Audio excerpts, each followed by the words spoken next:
ఎంతసేపు నుంచిరా నీకోసం నేను వెతుకుతూ ఉన్నాను. సర్లేండి, మా అయితే 5 నిమిషాలు అయి ఉంటుంది. అంతకు ముంచి అయ్యి ఉంటే మీరు ఊరంతా ఏకం చేసి గందరగోళమే చేసేవాళ్ళు కదా. నువ్వు ఊరికే కబుర్లు చెప్పకుండా బోటు తీరా. అదండి. దేవుడా, దేవుడా,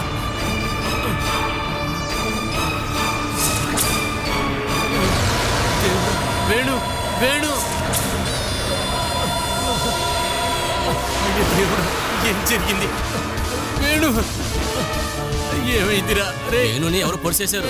త్వరగా వెళ్ళి ఇంట్లో చెప్పేసిరా. లేకరా, లేకరా వేణు. అయ్యో ఈశ్వరా, వేణు కళ్ళు తెరువురా వేణు. అరే పంకజాక్షి, తొందరగా బోటు తీరా. వేణు, వేణు లేకరా వేణు. రే వేణు, ఏమైందిరా? అరే తొందరగా బోటు తీయండిరా. రే వేణు, వేణు, రే వేణు. కేసు పెట్టే విషయంలో ఆశ ఎంత స్ట్రాంగ్ గా ఉండడం, మనం ఎంత త్వరగా చేయగలమో అంత త్వరగా చేయాలి. త్వరగా ఏమొద్దు. డబ్బు విషయంలో నాకు ఆశ ఎక్కువని తను అనుకుంటుంది.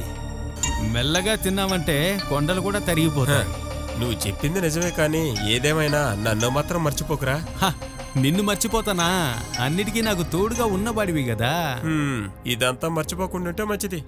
వేణు నిన్ను బయటకు పంపించాలనుకున్నప్పుడు నీకు అండగా ఉంది నేను.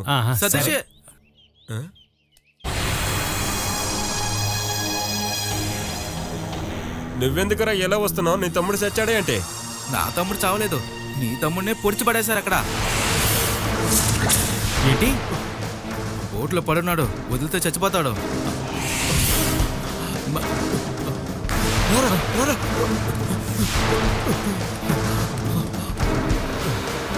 వేణు, ఏం జరిగిందిరా? రే వేణు, కళ్ళు తెరవరా వేణు. రే కళ్ళు తెరవరా. రే త్వరగా తీసుకెళ్ళండి, లేదంటే మీకే సమస్య అవుతుంది. అరే తొందరగా బోటు తీయండిరా. బతికే ఉన్నాడని తెలిస్తేనే నీ బోటు తీస్తాను. అరే రే, అరే నా కొడుకు ప్రాణాలతోనే ఉన్నాడు రా. అరే మీరు బోటు తీయండిరా. అరే అరే, అరే రారా రారా. అరే అరే వేణు, నీకేమవుతురా? నేనున్నారా? రే అరే రండి, సతీష్ సుమేష్. అరే వేణుకి ఏమైందో చూడండి రా. అరే ఎవరో వేణుని పొడి చేశారా. వేణన్నా, వేణు లేకరా వేణు. వేణు, ఎవర్రా నా తమ్ముడు పొడిచింది? అదంతా తర్వాత చూసుకోవచ్చు, ముందు హాస్పిటల్ తీసుకెళ్ళండి. ఒరే ఓటు నెట్రా, నెట్టు నెట్టు.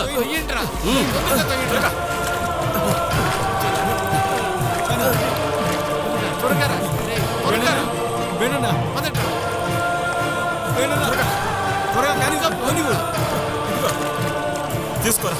నా తమ్ముడిని పొడిచింది ఎవరైనా అయ్యుండొచ్చు, మిమ్మల్ని ఊరిక వదిలిపెట్టండిరా. అరే మీ తాగుడు అలవాటు వల్లే రా ఇలా జరిగింది అడిగి. అరే తొందరగా రా, తొందరగా పదండ్రా. చూడరా, త్వరగా కొంచెం త్వరగా వెళ్ళండి. వెళ్ళండి.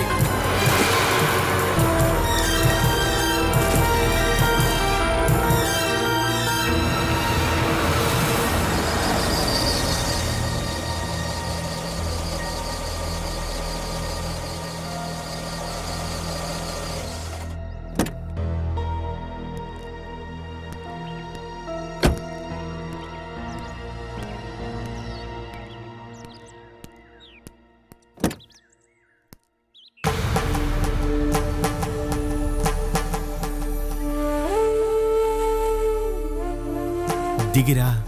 నేను ఇక్కడే ఉంటాను, మీరు వెళ్ళి మాట్లాడరండి. నిన్ను దిగిరమ్మని చెప్పాను.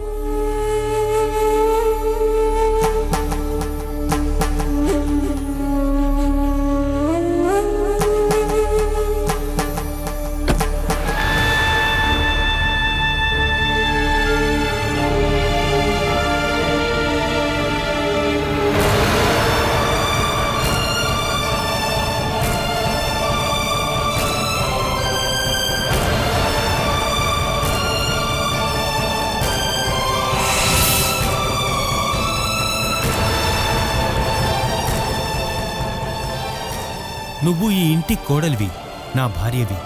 అది తలుచుకుంటూ నాతో రా. వద్దు సూరజ్, ఇక్కడ ఎవరూ నన్ను యాక్సెప్ట్ చేసుకోలేరు. నీకు తాలిబొట్టు కట్టింది నేను. నీకెటువంటి కొరత ఉన్నా చూసుకోవాల్సింది నేను, అర్థమైందా? ఇక్కడ ఇంకెవరూ కాదు, రా.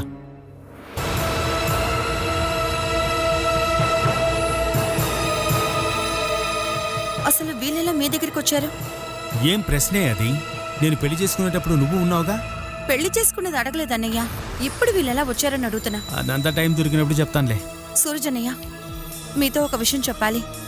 అది విన్నాక మీరు నిర్ణయించుకోండి తన్ని లోపలికి తీసుకు వెళ్ళాలా అని. ఈ ఇంటి గడప కూడా తొక్కడానికి అర్హత లేని ఒక అమ్మాయిని మీ పెళ్ళమని చెప్తున్నారు. నాకెంతో సరిగ్గా ఉంటుంది అని భావించి ఈ అమ్మాయి చేతిని నాకు అందించింది నువ్వు. మరెందుకు ఇలా మాట్లాడుతున్నావు? ఆ రోజు తన పాస్ట్ నాకు తెలియదు. నన్ను, మిమ్మల్ని, మన ఫ్యామిలీని పూర్తిగా తను ఏమార్చింది. ఈ పిల్లాడెవరో మీకు తెలుసా? తన కన్న బిడ్డ.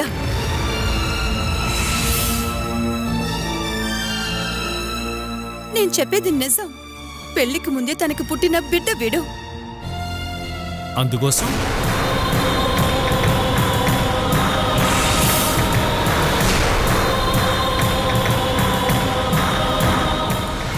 దానికోసం నా భార్యని ఏం చేయాలి? గొంతు నులిమి చంపేయాలా లేక విడాకులు ఇవ్వాలా? నువ్వే చెప్పు, ఏం చేద్దాం? ఎటువంటి దారుణమైన శిక్ష వేస్తే తను చేసిన దానికి కరెక్ట్గా ఉంటుంది? అన్నయ్య, తనకెలాంటి శిక్ష వేద్దామో నువ్వే చెప్పమంటున్నాను. అన్నయ్య తన్ని. నా భార్య గురించిన అన్ని రహస్యాలు నాకు తెలుసు. నా భార్య మీద నాకంటే ఎక్కువ అధికారం ఈ లోకంలో ఎవరికీ లేదు. లేదుగా? లేదు. మరెందుకు తనను నువ్వు కొట్టావు? ఇక్కడి నుంచి తనను గెంటేయడానికి నీకెవరు అధికారం ఇచ్చారు? చెవులారా బాగా విను. తను జీవితాంతం ఇక్కడ నాతో ఉండబోతోంది. వీడు నా కొడుకు. నీకివ్వాల్సిన షేర్స్ అన్ని పూర్తిగా క్లియర్ చేసి నిన్ను వేరే ఇంటికి పంపించేశాం కదా. నీకంటే ఎక్కువగా తనకే రైట్స్ ఉన్నాయి. తను ఈ ఇంటికి కోడలు. నువ్వురా.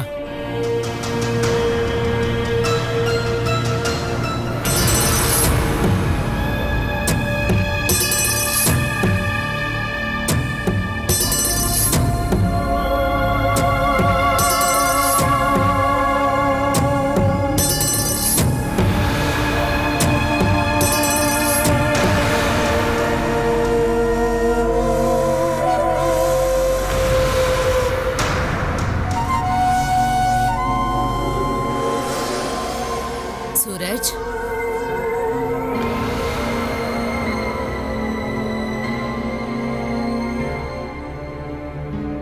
ఈ చెడిపోయిన దాన్ని ఎందుకురా ఇంట్లోకి తీసుకొచ్చావు? ముందు దాన్ని బయటికి వెళ్ళమనరా. అసలు ఎలాగే నువ్వు మమ్మల్ని మోసం చేయగలిగావు? నా కొడుకు జీవితాన్ని నాశనం చేసి మళ్ళీ వచ్చావా? మర్యాదగా బయటికి వెళ్ళు. శారదా,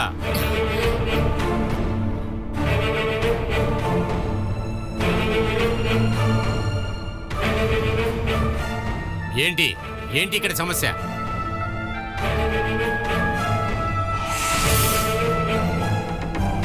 శారదా, నువ్వెందుకు అరుస్తున్నావు? ఏంటమ్మా, నిన్నేదైనా తిడుతుందా?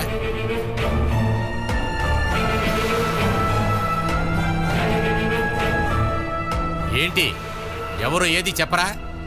అసలు సమస్య ఏంటో చెప్పండి. నువ్వు పిల్లాన్ని తీసుకుని రూమ్కు వెళ్ళు. ఆగో, ఇక మీదట తను ఇక్కడ ఉండకూడదు.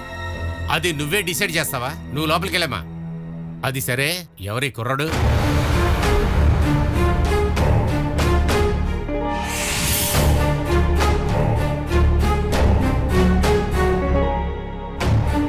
దానికి సమాధానం చెప్తే మీరే గెంటేస్తారు. చెప్పు, ఎవరో చెప్పు.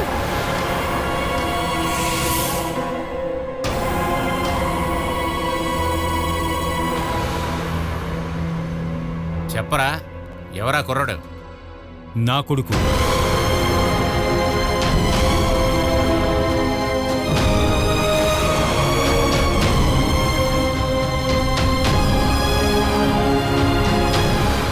అదేలాగా?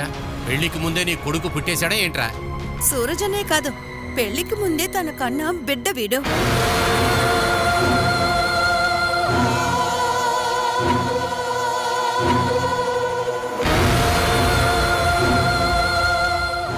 అదంతా దాచి మరీ ఈ పెళ్లి చేశారు.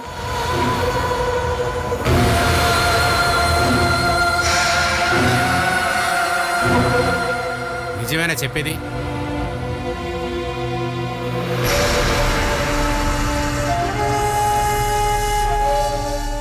నిజమేనా అని అడిగా. నీ కొడుకేనా వీడియో? అవును. ఏంటి? వద్దు. తనని కొట్టడానికి మీకేం రైట్స్ ఉన్నాయి? అన్ని విషయాలు పూర్తిగా తెలుసుకునే తన బిడ్డని నేను తీసుకొచ్చాను. నీకు సిగ్గుందరా? ఈ నీచురాల్ని ఎవడికో పుట్టిన వాడిని తీసుకొచ్చి నా ముందే నిలబడ్డావు.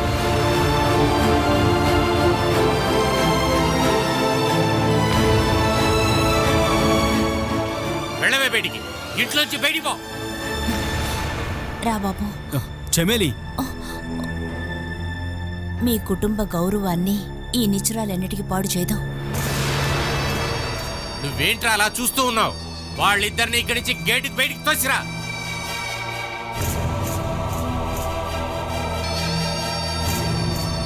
చమేలి,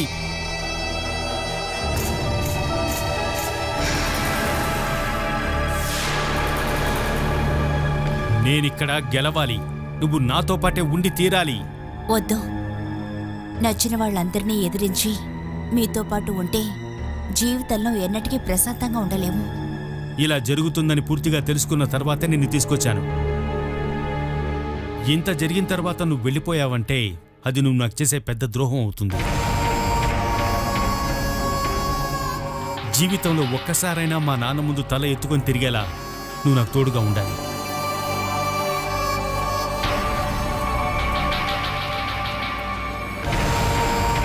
ఇక నేను మీ కూడా ఉంటే అది మీకు నష్టమే సూరజ్. ఆ నష్టమే నాకిక లభించబోయే విజయం. రా. దాన్ని తీసుకురమ్మని చెప్పలేదు, దాన్ని ముందు గేటు బయటికి తొయ్యమని చెప్పాను. మీ మాట విని అలా చేయడానికి నాకు మనసు రావట్లేదు. నువ్వు మీ నాన్న చెప్పే మాట వినరా? ఇప్పటి వరకు నాన్న చెప్పిందే విన్నాను.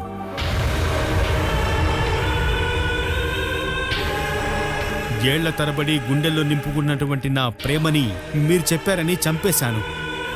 కోటీశ్వర్ల అమ్మాయి అని చెప్పి పెళ్లి చేసి ఇంటికి తీసుకొచ్చారు కదా, మీ గౌరవం బాగా పెరిగింది కదా. బుద్ధిమంతుల్లా మీరు చెప్పిందంతా విన్నందుకు చివరికి నాకు దొరికిందేంటి? ఎటువంటి నిర్ణయం తీసుకోలేనటువంటి ఒక భయంకరమైన పరిస్థితి నాకు ఏర్పడింది తెలుసా నాన్నా? అదేగా నా బతుకు. ఈ రోజు నుంచి నేను మారి బతకబోతున్నాను.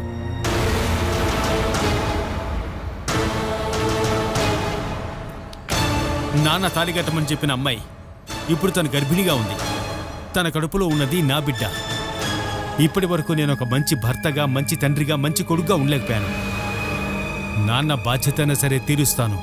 పెళ్లికి ముందే ఇంకొకటితో తిరిగిన దాని వల్ల అక్రమ సంబంధాలు పుట్టినవాడు ఇప్పుడు తనకి పుట్టబోయే బిడ్డ నీ బిడ్డేనని నమ్మకం ఉందా? నేను మీ బిడ్డనని మీకు నమ్మకం ఉందా?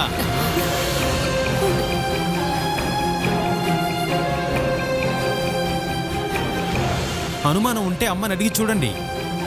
కొన్ని విషయాలు మనం నమ్మి తీరాలంతే. ఆ నమ్మకంతోనే తన చేతిని పట్టుకుని ఇక్కడి దాకా వచ్చానన్నా తెలుసా? దానికి తగిన చోటు ఇది కాదు.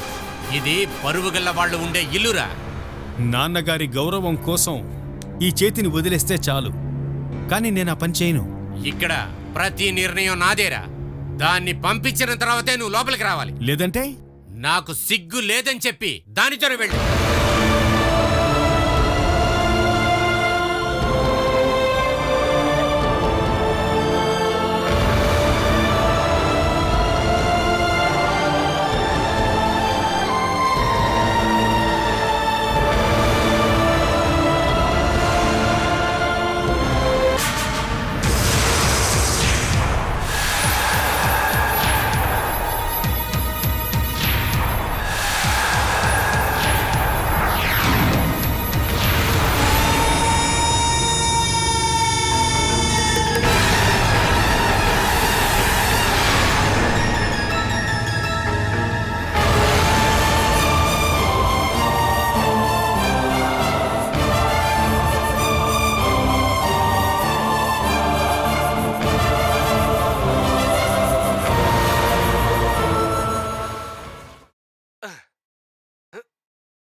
అత్తయ్య, అటువైపు వెళ్ళండి వెళ్ళండి. అత్తయ్య సుమేష్ ఎక్కడా? ఎందుకే టీవీ ఆఫ్ చేసావు? మూవీ చాలా బాగుంది. ఇప్పుడు మూవీ ముఖ్యమా? ఇంతకీ సుమేష్ ఎక్కడికి వెళ్ళారు? కాసేపటికి ముందు సుమేష్ సతీష్ అక్కడ ఏదో మాట్లాడారు. అనిలా ఇలా రావే. దీనికి చెవులు కూడా వినపడడం లేదు. చూడండి, నా చెవులకి ఏ ప్రాబ్లం లేదు. అప్పుడు తల్లో ప్రాబ్లమా? ఆ ప్రాబ్లం అయితే ఇక్కడ అందరికీ ఉందిలేండి. సతీష్ ఎక్కడికి వెళ్ళాడు? ఆయన అక్కడ కూర్చొని మందు తాగుతూ ఉన్నారు. మధ్యలో ఎవరో రావడం చూశాను. వాళ్ళతో ఎక్కడికో వెళ్ళుంటారు. అదే ఎక్కడికని అడుగుతున్నా. అలా చెప్పి వెళ్ళే అలవాటు మీ పిల్లల్లో ఎవరికీ లేదు కదా. నువ్వు వెళ్ళి ఆ ఫోన్ చూడవే. హలో, సుమేష్నే. ఎక్కడున్నారు? ఏమైంది? ఆశ, ఒక సమస్య వచ్చింది. ఎవరికి? మీకా? నాకు కాదు, మన వేణు అన్నకి. ఏటి పక్కన అన్నయ్యనెవరో పొడిచేశారు. మేమిప్పుడు హాస్పిటల్లో ఉన్నాం. కొంచెం సీరియసే. నువ్వు ఇంట్లో చెప్పేసాయి, నేను తర్వాత కాల్ చేస్తా. బాలక్క, ఏమిటే విషయం? ఏంటి బాలక్క? ఏంటాశ? బాలక్క, వేణుబావని ఎవరో చంపటానికి ప్రయత్నించారు.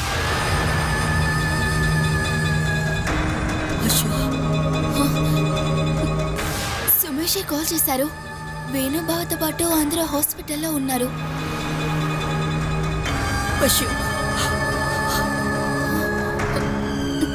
సీరియస్ గా ఉన్నారని సుమేష్ చెప్పారు. అయ్యో అయ్యో, నా బిడ్డను ఎవరే చంపాలనుకున్నారు? ఏమే, నీతోనే కదా వాడు వచ్చింది. నువ్వెవరితో చెప్పావే వాడిని చంపమని? ఎవరితో చెప్పావే? నోరు తెరిచి చెప్పవే. ఎవరితో చెప్పావే? చెప్పవే. ఇదే చంపమని చెప్పుంటుంది. నా బిడ్డకేమైనా జరిగిందో నిన్ను ఇంట్లోనే కాల్చి పారేస్తాను. అయ్యో,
వాళ్ళతో వెళ్ళకండి ప్లీజ్. వదిలేయడం చాలా ఈజీ, కలిపి పట్టుకోవడమే చాలా కష్టం.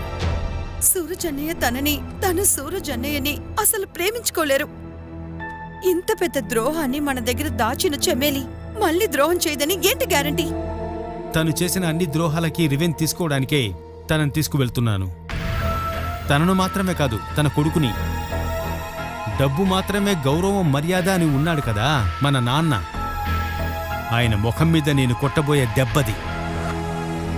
డబ్బు లేకుండా పోయినందువల్లే కదా నాకు బాలా దొరకలేదు.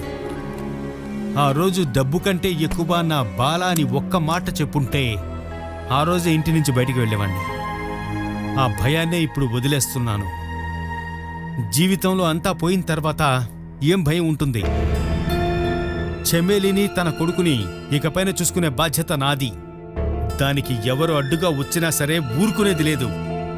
ఎవ్వరైనా సరే వాళ్ళను వదిలిపెట్టనంతే. అన్నయ్య, ఒక్కసారి ఆలోచించండి. ఆలోచించే నిర్ణయం తీసుకున్నాను, ఇకపైన మార్చలేను.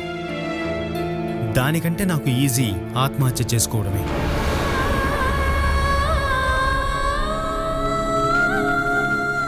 నువ్వు చెప్పు, ఈ పరిస్థితి దాటడానికి నేను ఆత్మహత్య చేసుకోవాలా, లేదా తెలిసి తెలియక తప్పు చేసిన ఒక అమ్మాయికి తోడుగా ఉండాలా? ఏం చేయమంటావు?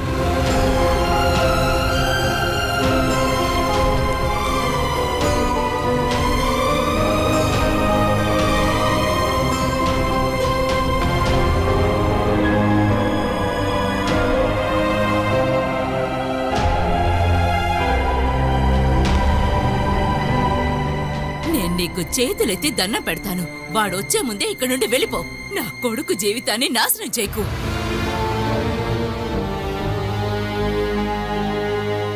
నా కొడుకుని తీసుకువెళ్ళి నువ్వు సంతోషంగా ఉందావనుకోకు. నువ్వు నీ కొడుకు నాశనం అయిపోతారు.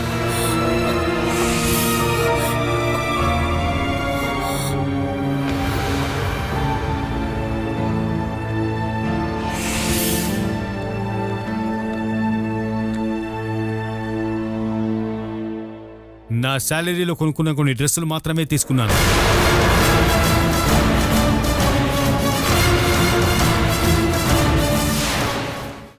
ఒక పెద్ద నిజాన్ని దాచిపెట్టి నిన్ను నాకిచ్చి పెళ్లి చేసి నా జీవితాన్ని నాశనం చేసినందుకు నాకు కాంపెన్సేషన్ ఇవ్వాలిగా. ఓ, అది ఎదురు చూసేనా? ఇల్లు కుటుంబం అన్నిటిని వదిలి నాతో వచ్చారు. మా నాన్నగారి కోటాను కోట్ల ఆస్తికి వారసుని నేనొక్కరినే తెలుసా. అవన్నీ వదిలేసి నీతో వస్తున్నాను అంటే నాకు క్లియర్గా ఒక లక్ష్యం ఉందని నువ్వు థింక్ చేయాలి.